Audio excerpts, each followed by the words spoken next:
Hello friends, welcome to Zana's recipes. என்கிட்ட நிறைய பேர் ரொம்ப நாளாக அதிரசம் ரெசிபி போடுங்கன்னு சொல்லி கேட்டுகிட்டே இருந்தாங்க. ஒரு பெர்ஃபெக்டான ஒரு அதிரசம் போடுறதுக்காக தான் நானும் வெயிட் பண்ணிகிட்டே இருந்தேன். இன்றைக்கி பார்க்கலாம். அதிரசம் சரியான அளவுகளோட சரியான பக்குவத்தில் நான் இன்றைக்கி சொல்கிறேன் உங்களுக்கு. நீங்கள் நல்லா நோட் பண்ணி வச்சுக்கோங்க. இன்றைக்கி பார்த்தீங்கன்னா பச்சை அரிசி பார்த்தீங்கன்னா நான் எவ்வளோ எடுத்திருக்கேன்னா, இந்த ஒரு கப்பு, அதாவது 250 மில்லி 250 மில்லி பச்சரிசி, எந்த பச்சரிசி வேணாலும் யூஸ் பண்ணிக்கோங்க. பலகாரத்துக்குன்னு கிடைக்கிறத வாங்கி வச்சுக்கோங்க. வெல்லம் பார்த்திங்கன்னா எவ்வளோ எடுக்கணும் அப்படின்னா சொல்கிறேன். இந்த பச்சரிசியை 1/4 கிலோ நான் எடுத்து வச்சுருக்கேன். இதில் நீங்கள் டபுளாக கூட பெருக்கிக்கலாம். இது பேசிக்கான அளவு. இதை ஒரு கிண்ணத்தில் போட்டு நல்லா கழுவிட்டு ஊற வச்சுக்கோங்க. வெல்லம் நீங்கள் எந்த கப்பை எடுக்கிறீங்களோ அதில் 3/4 கப்பு வெல்லம் எடுக்கணுங்க. பாகு வெல்லமாக கேட்டிங்கன்னா கிடைக்கும்.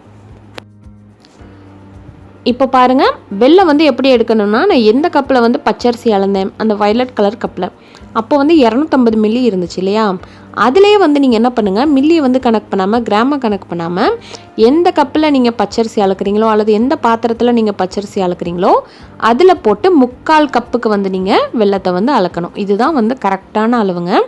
அதில் 3/4 கப்பு தேவைப்படும். அடுத்ததாக அந்த பச்சரிசியை ஒரு 2 மணி நேரத்துக்கு நல்லா தண்ணியில் ஊற போட்டுருங்க. மினிமம் 2 மணி நேரம் கண்டிப்பாக தண்ணியில் ஊறணும். 2லேருந்து 3 மணி நேரம் கூட ஊறலாம். இப்போ 2 மணி நேரத்துக்கு அப்புறம் நான் அதை என்ன பண்ண போகிறேன்னா, ஒரு பாத்திரத்தில் நல்லா ஸ்ப்ரெட் பண்ணிக்க போகிறேன். நல்லா காய வைக்க போகிறேன். இது எந்த அளவுக்கு காயணும் அப்படின்னா, இதை கொண்டு போய் எதுவும் வெயிலில் எதுவும் காய வச்சிடாதீங்க. வீட்டில் இருக்கக்கூடிய நிழலில் தான் இது காயணும். நிழல் காய்ச்சலில் தான் காயணும். இதை ஃபேனுக்கு அடியில் வச்சு காய வச்சாலே போதும். அரை மணி நேரம் ஃபேனுக்கு அடியில் வச்சிங்கன்னா போதும். இதை தொட்டு பார்த்தீங்கன்னா அந்த அரிசி மட்டும்தான் ஒட்டும். அந்த ஈரம் ஒட்டவே ஒட்டாது. அப்படின்னா அது கரெக்டான பக்குவத்தில் இருக்குது. இந்த அளவுக்கு ஈரம் தான் தேவைப்படும். இதை மிக்ஸி ஜாரில் நம்ம அரைச்சி இப்போ எடுக்க போகிறோம். நீங்கள் பெரிய அளவில் பண்ணுறீங்க அப்படின்னா மில்லில் கொடுத்து அரைச்சி வச்சுக்கோங்க. ஆனால் கண்டிப்பாக ஈரம் இருக்கிற மாதிரி பார்த்துக்கோங்க. இது ஸ்மால் அமௌண்ட்டுங்கிறனால நான் வீட்டிலே மிக்சியில் போட்டு அரைச்சிருக்கேன்.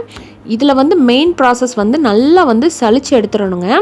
இந்த மாதிரி சலிக்கு யூஸ் பண்ணுங்கள், அல்லது நம்ம நார்மலாக பலகாரங்களுக்கு சலிப்போம் இல்லையா, அதை கூட யூஸ் பண்ணி சலிச்சுக்கலாம். இதே மாதிரி எல்லாமே அரைச்சிக்கலாம். மீதி இருக்கக்கூடிய கப்பியை இதில் அரைச்சி சேருங்க, அல்லது வேறு ஏதாவது ரெசிபிக்கு சேருங்க. இப்போ இந்த மாவு எப்படி இருக்கணும் அப்படின்னா, ஈரப்பதமாகவே தான் இருக்கணும். இப்போ பாருங்கள், இந்த கையில் நான் இப்படி பிடிக்கிறேன், அதாவது கொழக்கட்டை மாதிரி பிடிச்சா அது நல்லா கொழக்கட்டை ஷேப்பில் வரணும். அந்த ஈரம் இருந்தால் மட்டும்தான் அந்த மாதிரி வரும், இல்லை அப்படின்னா உதிரும். அரிசி மாவு ரெடி பண்ணி வச்சுருக்கோம். இப்போ அடுத்ததாக வெள்ளைப்பாகு காய்ச்சணும். இது ரொம்ப ரொம்ப இம்பார்ட்டண்டான ப்ராசஸ்ங்க. நம்ம ஏற்கனவே அளந்து வச்ச 3/4 கப்பு ஒரு கிளாஸில் போட்டு வச்சுருக்கேன். அடுப்பில் ஒரு கடாய் வச்சுக்கோங்க. எடுத்து வச்சுருக்க அந்த வெல்லத்தை சேர்க்கலாம். எவ்வளோ தண்ணி ஊற்றணும் அப்படின்னா, ஒரு 1/4 கிளாஸ் மட்டும் ஊற்றுங்க, ரொம்ப ஊற்றிடாதீங்க. ஃபஸ்ட்டு வெல்லம் நல்லா கரையட்டும். வெல்லம் தண்ணியில் லைட்டாக கரைஞ்சதுக்கப்புறம் ஒரு பவுலில் வடிகட்டிக்கோங்க. ஏன்னு சொன்னால் அதில் கண்டிப்பாக தூசி, மணல் இந்த மாதிரி ஏதாவது இருக்கும். பலகாரத்தை கெடுத்துரும். மறுபடியும் வடிகட்டிட்டு திருப்பி அந்த கடாயை கழுவிட்டு அதிலே ஊற்றிடுங்க. வெல்லம் இப்போ கரைய ஆரம்பிச்சிருக்கு. இப்போ ஒரு நிமிஷம் ஆயிருக்குங்க. இனிமேல் தான் ரொம்ப ரொம்ப கவனமாக இருக்க வேண்டிய டைமு. இப்போ தான் ஒரு கம்பி பதம் வர ஆரம்பிச்சிருக்கு. இதை எப்படி கண்டுபிடிக்கிறது அப்படின்னா, ஒரு சின்ன கிண்ணத்தில் தண்ணி ஊற்றிக்கோங்க. பிகினர்ஸாக இருந்தீங்கன்னா இந்த மாதிரி பண்ணுங்கள். தண்ணி ஊற்றிட்டு அந்த வெள்ளைப்பாகை ஒரு 2 ட்ராப் விட்டு பாருங்கள். அப்படியே நல்லா உருட்டை வந்துச்சு, அதாவது இது தக்காளி பதம் அல்லது கண்ணாடி பதம்னு கூட சொல்லுவாங்க. உருட்டை வந்துருச்சு அப்படின்னா இதுதான் கரெக்டான பக்குவத்தில் இருக்குது. இந்த பக்குவம் தான் நம்மளுக்கு ரொம்ப ரொம்ப தேவை. இந்த ஒரு கம்பி பதம் பக்குவம் வந்த உடனே என்ன பண்ணுங்கள், அடுப்பை சிம்மில் வச்சுட்டு 1 டீஸ்பூன் சுக்கு பொடி, 1 டீஸ்பூன் ஏலக்காத்தூள் ரெண்டையும் சேர்த்து நல்லா கிளறி விட்டுட்டு அடுப்பை ஆஃப் பண்ணிவிட்டு மறுபடியும் ஒரு கிண்ணத்தில் மாற்றிக்கலாம். பாகு ரெடி பண்ணி வச்சுருக்கோம் இல்லையா, அதை இன்னொரு பாத்திரத்தில் மாற்றிக்கோங்க. எந்த பாத்திரத்தில் நீங்கள் அதிரசத்தை கிளற போகிறீங்களோ அந்த பாத்திரத்தில் மாற்றி வச்சுக்கோங்க. கம்ப்ளீட்டாக எல்லா பாகையும் எடுத்துருங்க. இதுவும் ரொம்ப கவனமாக இருக்க வேண்டிய நேரம். ஒரு 2 பேர் இருந்தீங்கன்னா உங்களுக்கு ரொம்ப ஈஸியாக இருக்கும். இப்போ ஒரு ஆள் அந்த மாவை போட்டுக்கிட்டே இருக்கணும், இன்னொரு ஆள் அது கிண்டிக்கிட்டே இருக்கணும்.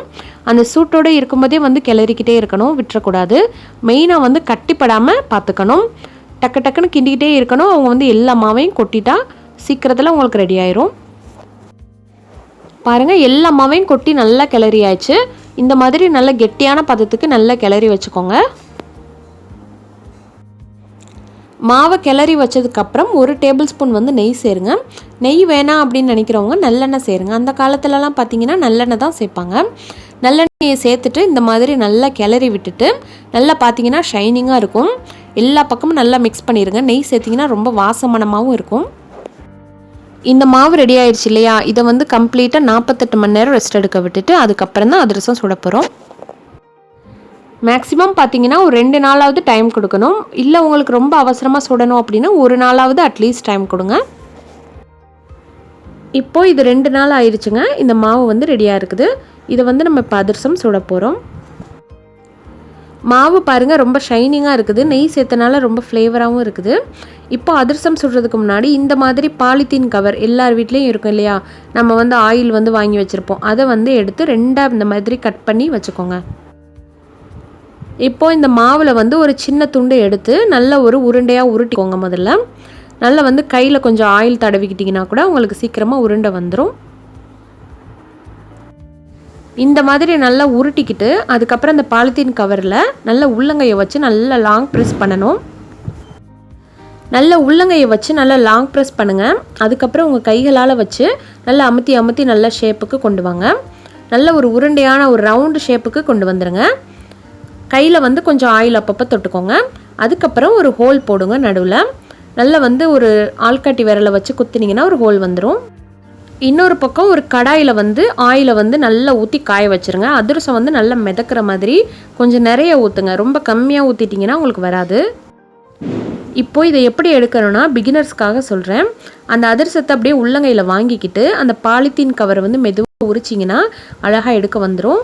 கையில் வந்து எண்ணெய் வந்து மறக்காமல் தடவிக்கோங்க. அப்போ தான் எடுக்க சீக்கிரம் வந்துடும்.